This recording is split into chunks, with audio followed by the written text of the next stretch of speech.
स्वागतम सुस्वागतम। ही एकांकिका कोणत्याही प्रकारे धूम्रपान किंवा मद्यपानास प्रोत्साहित करीत नाही। धूम्रपान आणि मद्यपान शरीरासाठी हानिकारक आहे।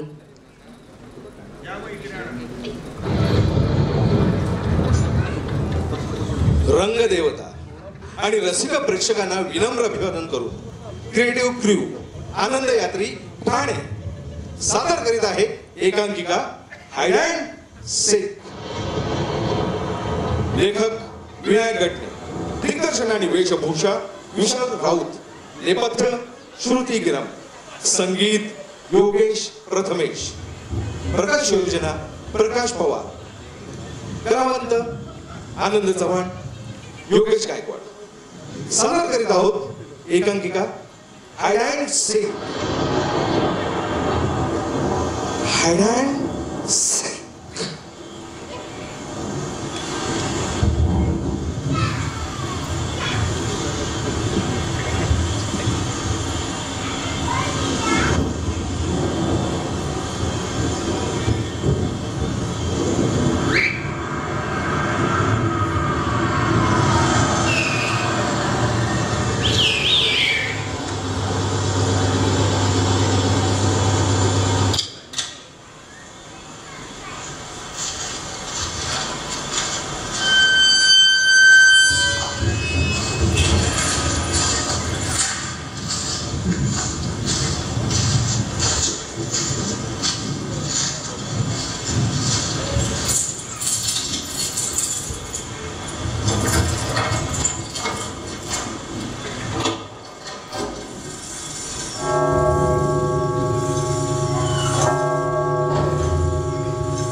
जिंदगी का साथ निभाता चला गया,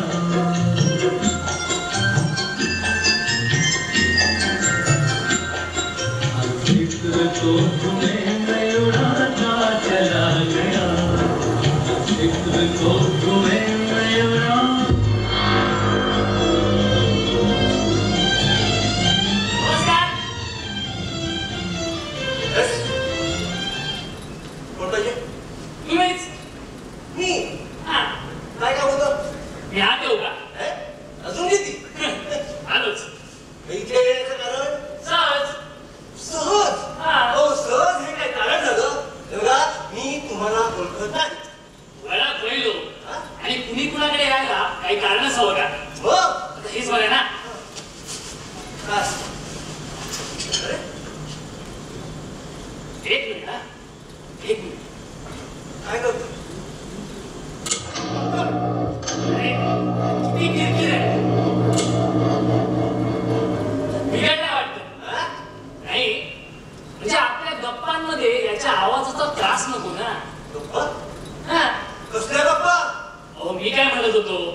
शहराबाहेर नदीकाठी एक शांत एकांत बंगला, हिरवागार निसर्ग, दुरून तुम्हाला या बंगल्यात शिरताना पाहिजे। बस वाटलं या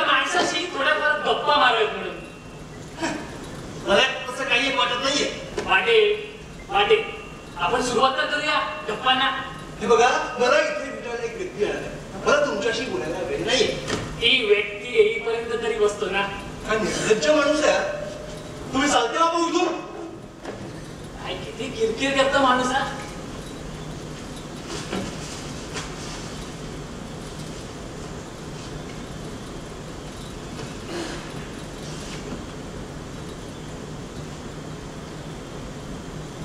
नाही जाणार. काय करशील?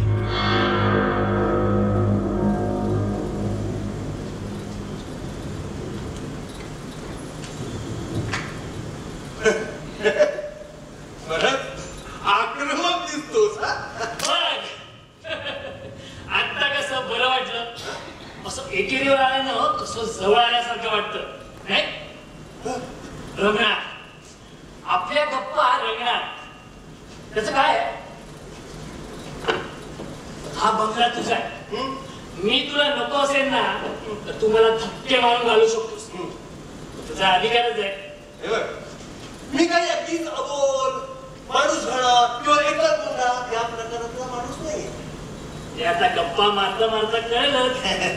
पण तू मात्र एक दंडीस माणूस आहे.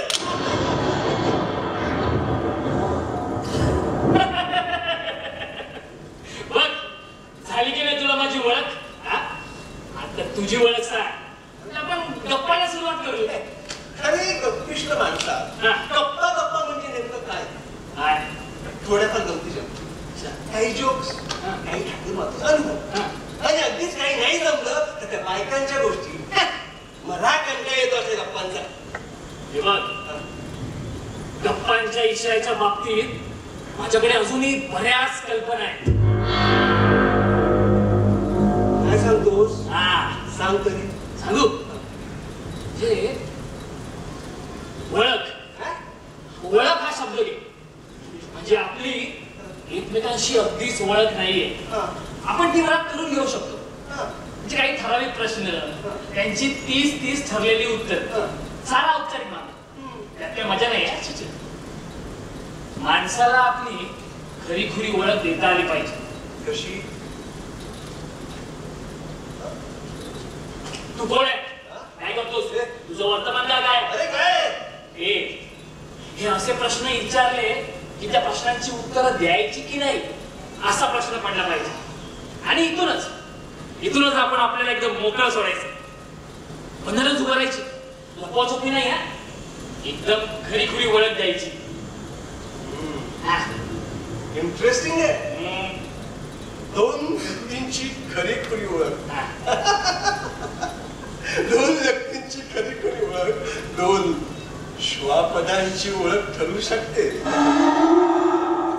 म्हणजे विषय कसा चाललाय गप्पांसाठी नेहमीचा पण लक्षात येणार नाही इतका वेगळा. खरीखुरी ओळख. चल मग करायची सुरुवात. मला विचार करायला वेळ. विचार आणि कसा? कसं म्हणजे तुला खरीखुरी ओळख दिल्यानंतर निर्माण होणाऱ्या धोक्याचा हे सहज काम नाहीये. तू ह्या बाबतीत एकदम बेफिकीर राह. म्हणजे आपण असा एक नियमच बनवले की आपली खरीखुरी ओळख झाली की पुढच्या क्षणी ती विसरून जायची. पुन्हा कधी कुठेही योगायोगाने जरी भेटलो ओळख दाखवायची नाही. ठीक आहे? चला खेळ ठरला. खेळाचा नियम ठरला. चल मग कर सुरुवात. अरे तू सुरुवात कर. मी चल पटपट.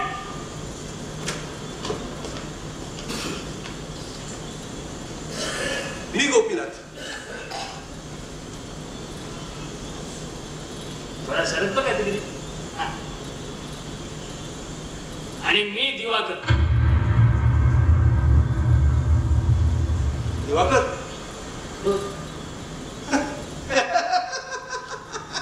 काय गंमत आहे. म्हणजे आता इथे 5 वाजता मला भेटायला येणाऱ्या व्यक्तीचं नावही दिवाकरच आहे. हो तोच मी.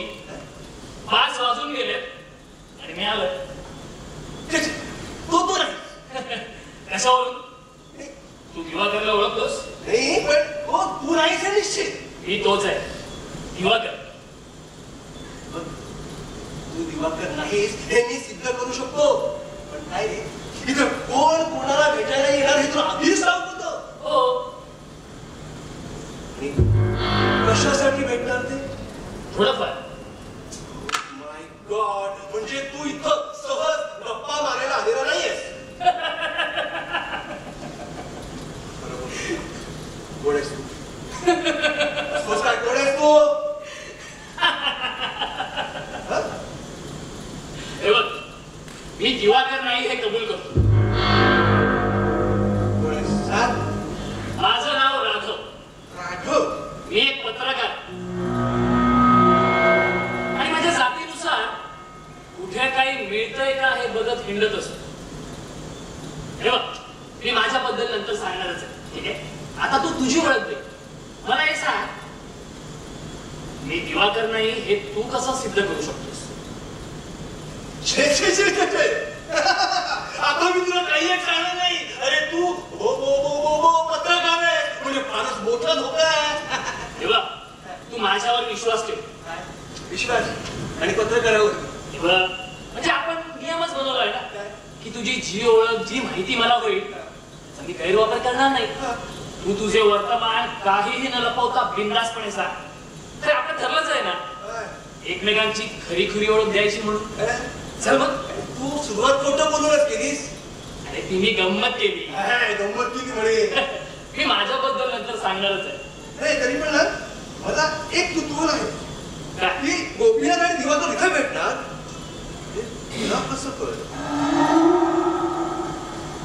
अरे थोडा धीर धर, सांगेन मी. पण काय रे, तो तुझा दिवाकर अजून आला कसा नाही? त्याचं येणं काही निश्चित वाटत नाही. कदाचित तो येणार नाही आता. जाऊ दे, तू तुझी सुरुवात कर, ओळख दे. चल. जसा तू दिवाकर नाहीस तसा मीही गोपीनाथ नाही. म्हणजे तूही खोटं बोलूनच सुरुवात केलीस तर. मी कुमार या बंगल्याचा मालक, म्हणजे या बंगल्याचा मालक गोपीनाथ माझा मित्र. अच्छा. हा बंगला वापरत नाही. मीच येतो इथं अधूनमधून. मस्त शांत निवांत वाटत. गेल्या आठवड्यात मी आणि आमच्या ऑर्गनायझेशन मध्ये एक तरुण सहकारी झालो. गोपीनाथच्या नावे एक पत्र लिहिलेलं सापडलं. त्या मोबाईलच्या कामात पण लोक पत्र लिहितात. मी ते गोपीनाथकडे पाठवून दिलं. ऑर्गनायझेशन? हा काय प्रकार आहे? आता मात्र मला प्रश्न पडलाय की मी कोण काय हे तुला सांगावं का? नाही म्हणजे आपल्या दोघांमध्ये हे सत्याचे प्रयोग माझ्या अंगाशी यायचे. ठीक आहे, जशी तुझी मर्जी. मजा आली असते रे तुझ्याशी जरा गप्पा मारायला. संध्याकाळ कशी एकदम मजेत गेली असते. ठीक आहे, मी येतो. बरं येतो. हा खरंच त्यांना बस तूच बोलला मला. बस चला, आज सगळी बंधनं झुगारून स्वतःला मोकळं सोडायचं. कोणतीही लपवाछपवी नाही. एक नवीन अनुभव, स्वतःची खरी ओळख करून द्यायचं. कुठून जरा सुरुवात करावी? तू एक पत्रकार आहेस का? देशाची सध्या परिस्थिती तुला माहिती आहे? भयानक. या एका शब्दात वर्णन करता येईल. पण काय रे, तुझी ओळख बरीच राष्ट्रीय आणि व्यापक दिसते. हो माय गॉड, राष्ट्रीय आणि व्यापक. हो. हे सोड, या भयानक परिस्थितीचे परिणामही ठरलेले असतात. देशात प्रस्थापितांविरुद्ध अनेक प्रेशर ग्रुप तयार होतात. रिव्हॉल्युशनरी ऑर्गनायझेशन तयार होतात. रिव्हॉल्युशनरी ऑर्गनायझेशन, क्रांतिकारी संघटना. अशाच एका संघटनेचा मी सभासद आहे आणि गोपीनाथ माझा सहकारी. हो हो हो, इंटरेस्टिंग. तुला मोनिका देसाई हे नाव आठवलं का? मोनिका देसाई? हो, साधारण 6 महिन्यापूर्वी आपल्या राहत्या घरातून 12व्या मजल्यावरून उडी टाकून तिने आत्महत्या केली होती. काही कौटुंबिक तणावावरून तिने आत्महत्या केली असं ऐकलं होतं. तर मीच ती बातमी कव्हर केली होती. ही मोनिका देसाई आमच्याच संघटनेची सभासद होती. म्हणजे तिचा मृत्यू हा. तिला पाण्याच्या मजल्यावरून फेकून देण्यात आलं. माय गॉड, तुझी ओळख बरीच गूढ आणि गंभीर वाटू लागली. म्हणजे असं घनदाट जंगलात फिरल्याचा अनुभव येतो. बोल. परत जंगल असून बाकी आहे. येतोस ना घाबरशील. नाही नाही, तुला मी काय मित्र वाटलं ए तू बोल. मी काय म्हणत होतो, या मोनिका देसाईचं लग्न एका लष्करी अधिकाऱ्याशी झालं होतं. झालं होतं म्हणजे काय, आम्हीच त्या लग्नात इंटरेस्ट घेतला. अरे वा, ही कामही तुम्ही करता का? चेष्टा नाही करायची. लष्करात आम्हाला पाठिंबा देणारे लोक आहेत, तयार होती. या मोनिका देसाईचं त्याच्याशी लग्न झालं. तो कॅप्टन देवधर आमच्यासाठी सोयीचा माणूस होता. म्हणजे लग्नानंतर त्याच्या विचारात बदल घडून आणायचा आणि क्रांतिकारी संघटनेबद्दल सहानुभूती निर्माण करायची, हे मोनिकाचं काम होतं.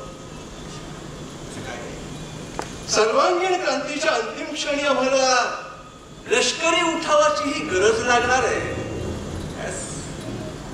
हे बाबा, आता ना मीच तुला सांगतो, तुला थांबायचं असेल तर थांब.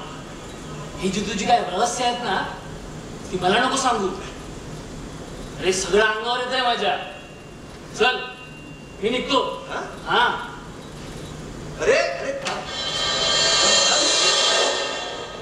आपला खेळ बाकी आहे, गप्पा बाकी आहे. आता थांबले नाही. तुला सगळं ऐकावंच लागेल. ही मोनिका देसाई लग्नानंतर फार बदलली. म्हणजे क्रांतिकारी संघटनेला विसरली, एकदम सुखवस्तू गृहिणी झाली. आणि गप्पा तर काय, तुम्ही माझ्या संसारात लुडबुड करू नका. हे काय नंतर तर तिला भेटणाऱ्या आमच्या माणसाला धमक्या देतो. तिच्यामुळे संघटनेला धोका निर्माण झाला. नाईलाजानं तिच्या हत्येचा कटू निर्णय घ्यावा लागला. सिगरेट. हा.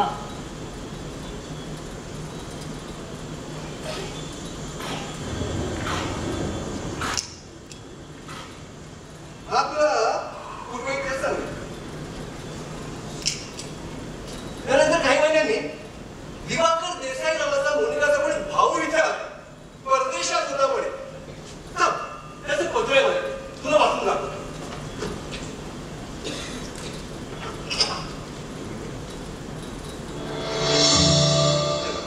हे पत्र.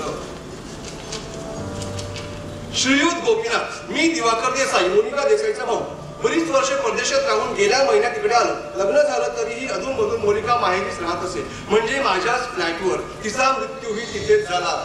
मी इथं आल्यावर आवराआवर करताना मोनिकाची एक डायरी माझ्या हाती लागली.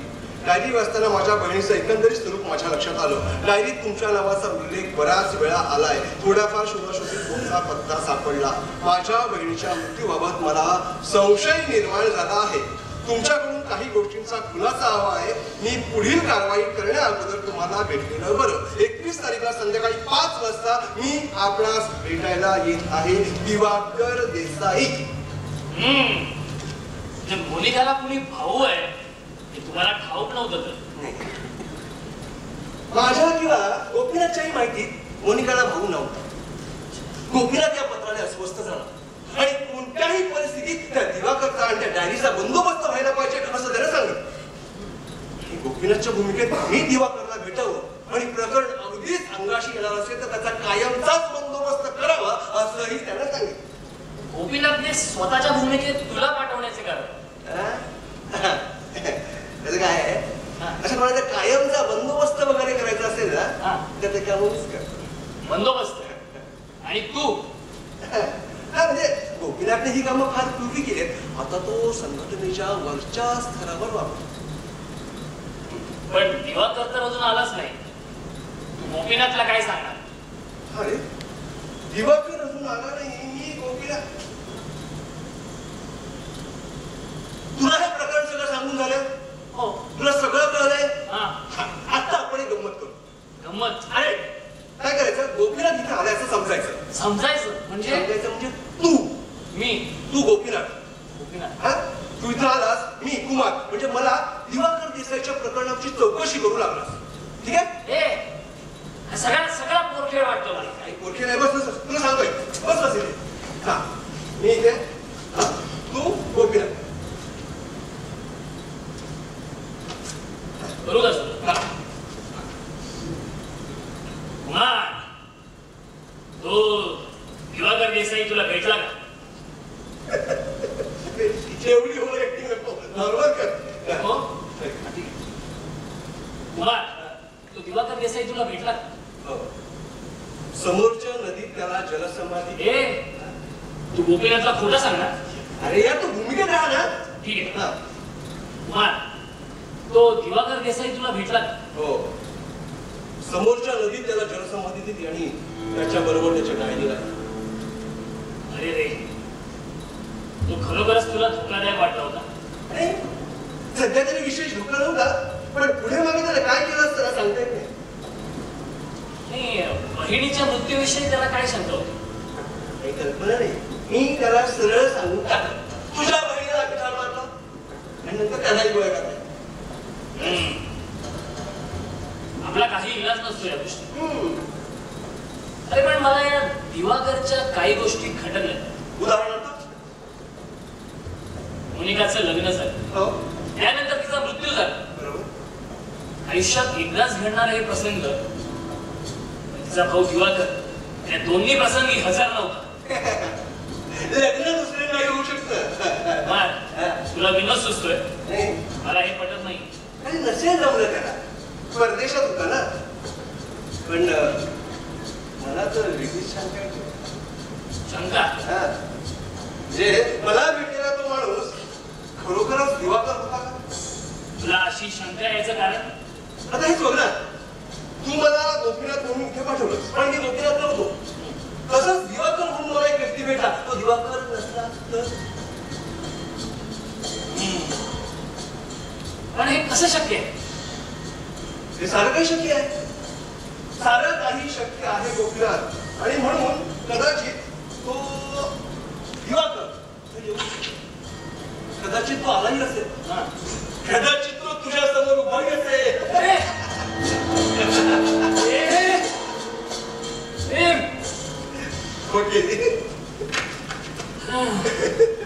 अरे काय, अरे पाणी पाणी झालं ना मी. तुझ्या नाटकात एकदम असं थ्रिलर होत रे. तुला सांगितलं खूप मजा आली. थांब, तू मोनिकाचा भाऊ आहेस हे गोपीनाथला ठाऊक नाही येत? नाही, मी मोनिकाचा भाऊ नाही. किंबहुना मोनिकाला कुणी भाऊ अस्तित्वातच नाही. नक्की पत्र हे मीच तयार केलं होतं आणि सुबीर तर्फे त्या गोपीनाथकडे पाठवून दिलं. सुबीर?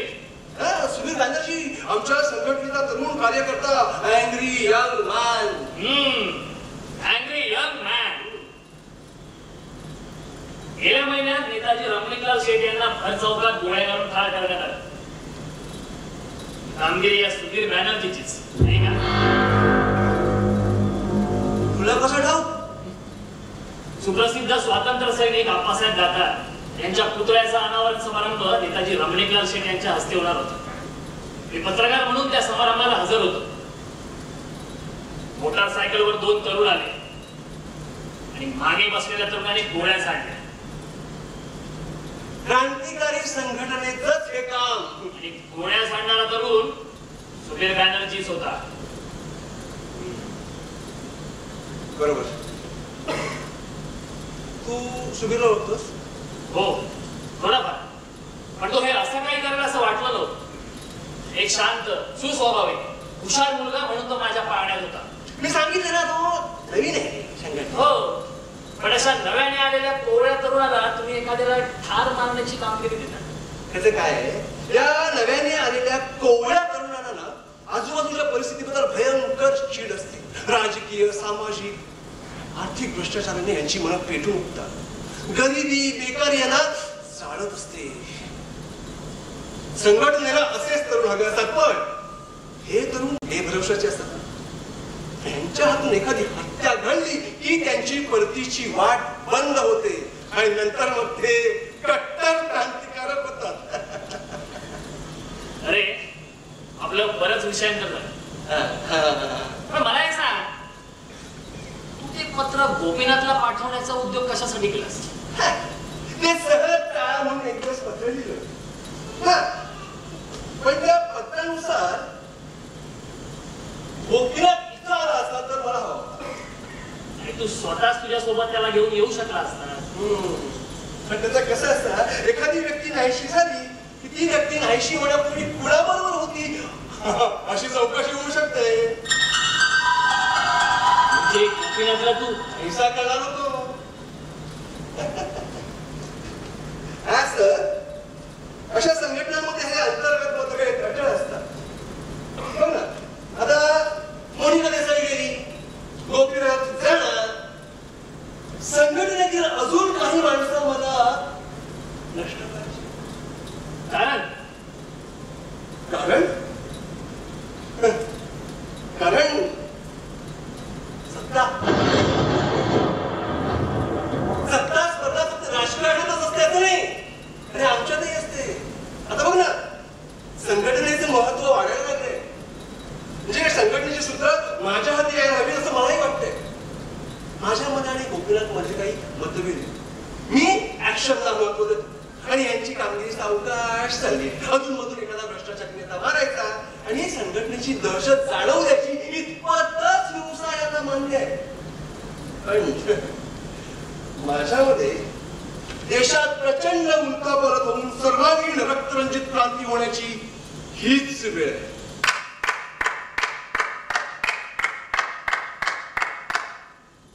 मिस्टर कुमार, आपली जगावेगळी भेट झाली आणि मी धन्य झालो आणि सुन्नही झालो.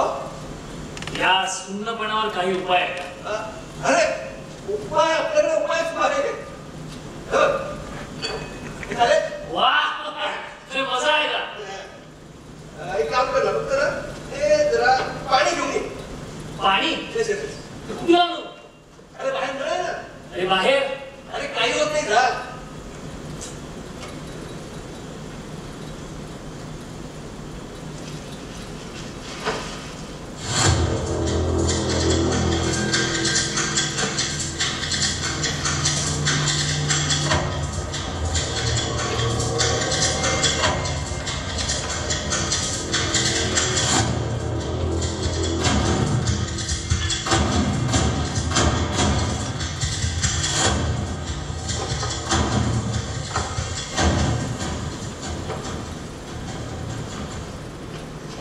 हे फार उशिरा सुचलं राव तुम्हाला. अरे आधी सांगायचंच ना.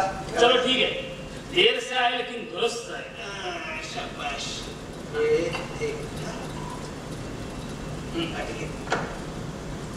पाणी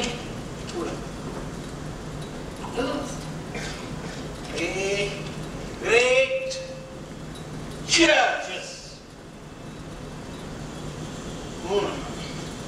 आता तू सांग, तू कोण आणि इथं कसा आलास? मी सांगतो. ठीक आहे. सुधीर बॅनर्जीने मला सांगितलं की मोनिका देसाईच्या मृत्यू संदर्भात 2 व्यक्ती इथं भेटतात, गोपीनाथ आणि दिवाकर. त्याने ते पत्र वाचलेलं दिसतंय. असं आम्ही पत्रकार म्हणजे काय प्रकार असतो हे तुला सांगायलाच नको. बातमीची शिकार शोधत सगळीकडे हिंडत असतो. तुला हा सुबीर बॅनर्जी आता कुठे भेटला? खरं माझ्याच घरी भेटला. 2-3दा निरोप पाठवले. शेवटी 2 दिवसापूर्वी आला. सुरुवातीला दाद दादू देत नव्हता, रुमटपणे बोलत होता. शेवटी ढेपाळ. मला नीट डिटेल्स सांग, नीट. अरे काय डिटेल्स असणार आहे, तुला अंदाजानेही कळू शकेल. मगाशी मी तुझ्या नाटकात काम केलं, आता तू माझ्या नाटकात काम कर. हा चल, तू सुबीर बॅनर्जी. हा माझ्या म्हणजे राघवच्या बोलवण्यावरून त्याच्या घरी गेलाय. नेताजी रमणीकलाल शेठच्या खुनाची पार्श्वभूमी. चल हा सगळं पोरके आहेत. माझाच डायलॉग मला नको माणूस. अरे माझं बंगाली बिना जमत नाही रे. तुला काही नाटकात काम करायचंय? मराठी आणि बंगाली मी समजून घे. चलो कोण घेऊ करे ये सुबीर बंदरजी म्हणजे आमचा अँग्री यंग मॅन बेरिंग बरोबर आहे ना? अरे बेरिंग राहू दे, त्याची डेरिंग आली तरी बस आहे. ठीक आहे, चल आता वेळ नको बोलू. ठीक आहे मी आला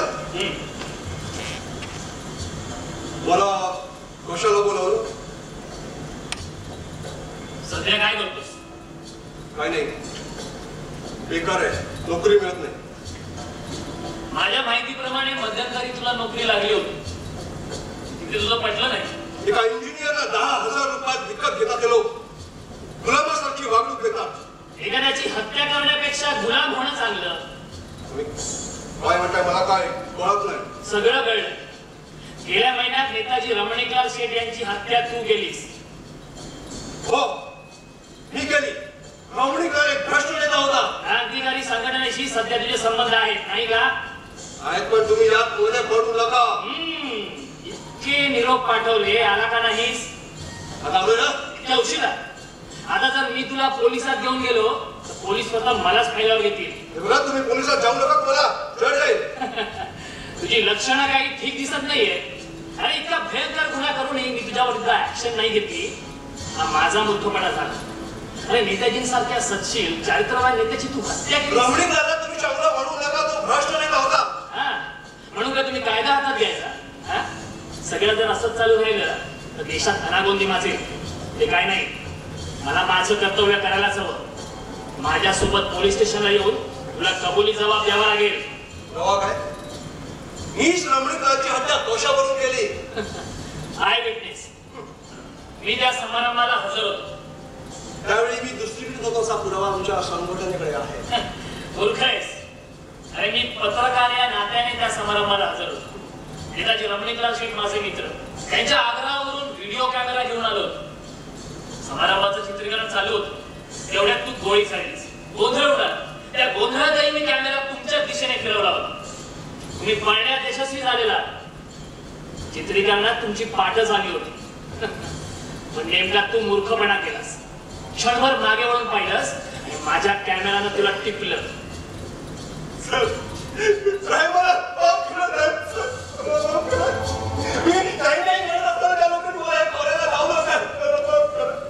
अरे तुझ्यासारखे तरुण ह्या मार्गाला लागतात, हेच या देशाचं दुर्दैव आहे. मला सांग, नेताजी रमणीकलाल शेठ भ्रष्टाचारी होते याचा कोणता पुरावा तुझ्या जवळ आहे? माझ्याजवळ आहे पण संघटनेजवळ आहे. तू संघटनेतलाच आहेस ना? आणि नवीन आहे सर. ठीक आहे, तू तो पुरावा मला आणून दे, मी वाचवीन तुला. कठीण आहे पण मी प्रयत्न करतो. तो तुझ्या बरोबर तरुण कोण होता? त्याचे नाव प्रभाकर. आणखी कोणाकोणाची नावं तुला माहिती आहेत? खास कोणले पण सर गोपीनाथ एक माणूस आहे आणि एक कुमार नावाचा माणूस. दिवाकर देसाई नावाचा एक माणूस आहे जो गोपीनाथला भेटायला येणार आहे. त्याच्या बहिणीचा काहीतरी मर्डर झाला, त्याची चौकशी करायला तो येणार आहे. ती बहीण कोण? मोनिका देसाई. मोनिका देसाई? आणि कुठे भेटणार आहे ते? हे बघा ते शहराबाहेर नदीकाठी एक बंगला आहे गोपीनाथचा, तिकडे 21 तारीखला संध्याकाळी 5 वाजता भेटणार आहे. ठीक आहे, येतो आता. हो सर. सुबीर बॅनर्जी गेला. आता येऊ का? हा ये ये शे काही मजा नाही. तुझ्या नाटकात तुझी अशी विशेष काही ओळखच झाली नाही. अरे त्याला मी काय करणार? मी एक पत्रकार. क्रांतिकारकांनी इतकं सनसनाटी आयुष्य थोडीच आमचं असतं. पण तरीही तुझ्या बोलण्यात मला एक विसंगती जाणवली. बोल. आपण एकमेकांची खरी ओळख करून द्यायचं ठरवलं. हो. त्याचा कुठेही बाहेर उल्लेख करायचा नाही असा नियम ठरवला.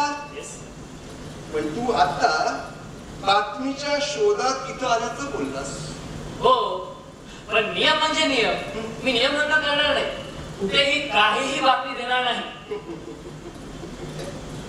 तू बातमीच्या शोधात इथं आलास खरा, पण इथं जे काही घडलं असतं हे तुझ्या डोळ्यांसमोर निश्चित घडलं नसतं. हो, पण माझ्यासारखे पत्रकार बरंच काही घडवू शकतात. सुबीर बॅनर्जी माझ्या घरून गेल्यानंतर मी काय केलं ठाऊक आहे? काय केलं? ऐक, मी माझ्या एका सहकार्याला फोन केला.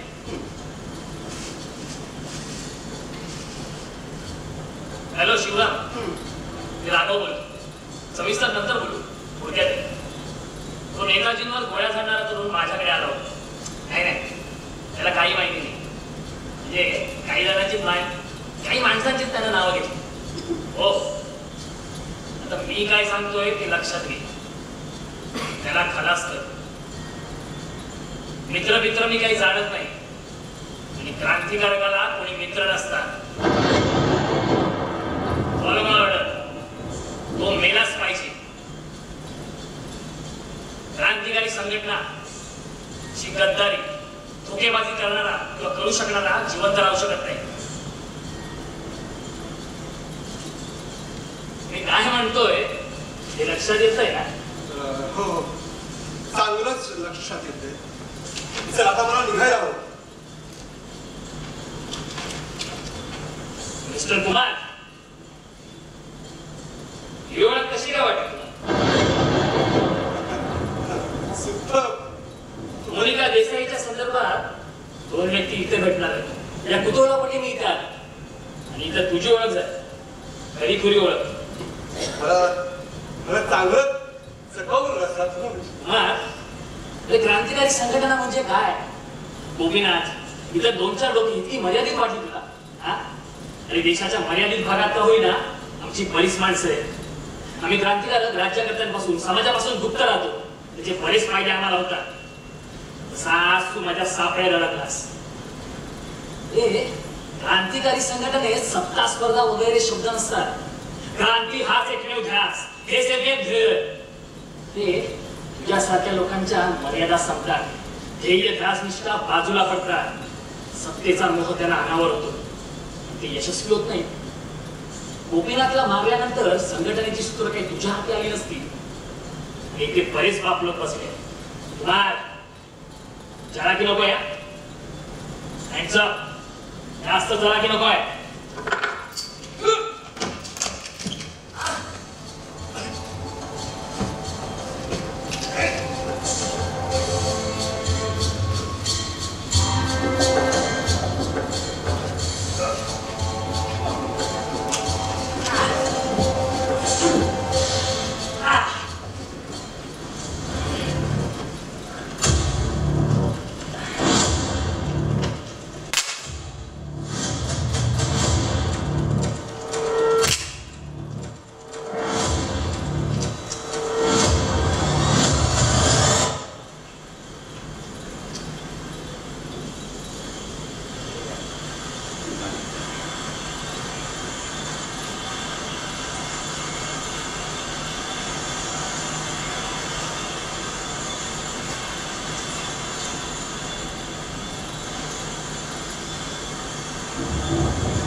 तू कोण आहेस?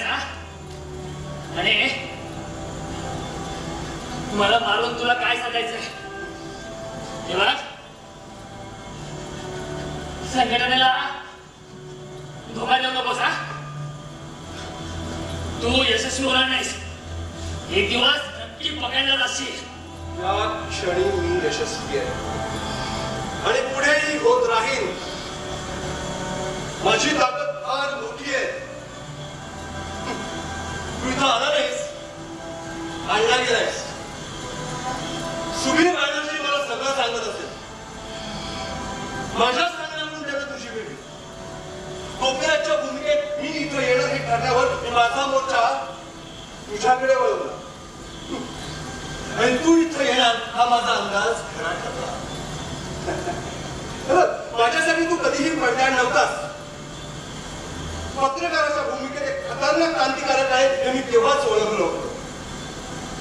आता मी माझी ओळख करून देतो. मी राज्यकर्त्यांचा माणूस. राज्यकर्त्यांचा म्हणण्यापेक्षा राज्य पद्धतीचा म्हणूया. सिस्टीम जी तुम्ही उलथून टाकायला निघाला आहात. क्रांतिकारी संघटने शिरून ती पोखरून काढणं हे माझं काम. आता या कामात मला काही माणसं नष्ट करावी लागणार.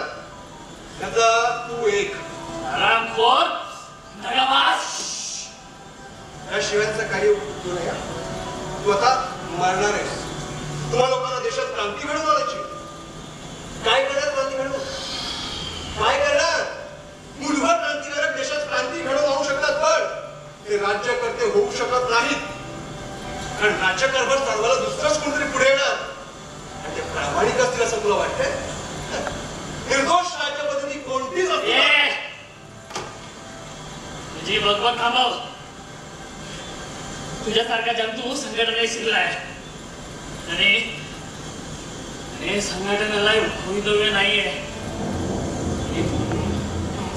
मलाही जगण्याची जंतू उपमा आवडली. किंवा कसं बघ या पंख्यामध्ये कसा बिघाड निर्माण झालाय ना अगदी तसाच बिघाड मी संघटनेत निर्माण केलाय. आता संघटनेला भवितव्य नाही. संघटनेचं अस्तित्व मात्र राहील. नाममात्र अस्तित्व. आज राज्यकर्त्यांना या संघटनांची आवश्यकता असते. कधी कधी कायद्यापुढे राज्यकर्त्यांचे हात बांधलेले असतात. तेव्हा या संघटनेच्या नावावर असे इश्यू संपवता येतात. मित्रा मी तुझा बराच वेळी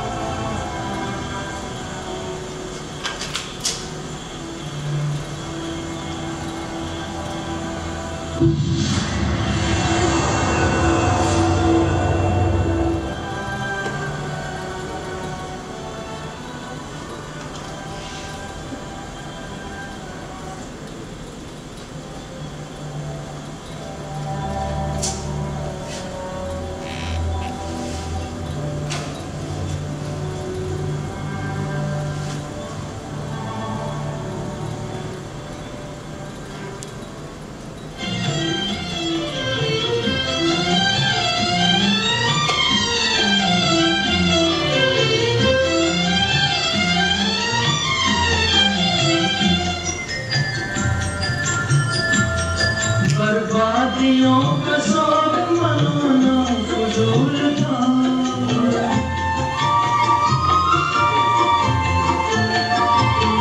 बर्बादियों का फजूल था मनाना फजूल था मनाना फजूल था. बर्बादियों का जश्न मनाता चला गया.